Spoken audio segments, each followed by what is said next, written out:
Long-lasting po ba yung battery niyan? Okay, so ang tinatanong niya is all about this budget-friendly entry-level phone na hawak natin ngayon. So ito po yung Xiaomi Redmi A5. And to answer the question, ginagamit ko po ito na pang backup phone. No? So based on my experience, nagtatagal siya sa akin ng mga 2 to 3 days. So I can say na yes po, matagal yung kanyang battery life.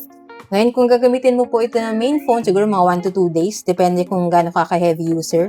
Kung heavy usage po, siguro mga 1 whole day. Battery capacity is 5,200 mAh. So, malaki-laki na po yan. Kaya matagal din po siya malobat. And then aside po dyan, maganda na rin po yung kanyang design. So, hindi naman po halata na budget-friendly phone siya. So, when it comes to the camera and to the processor, maganda rin naman po yung kanyang performance. Good enough for the price. Hindi naman siya malag.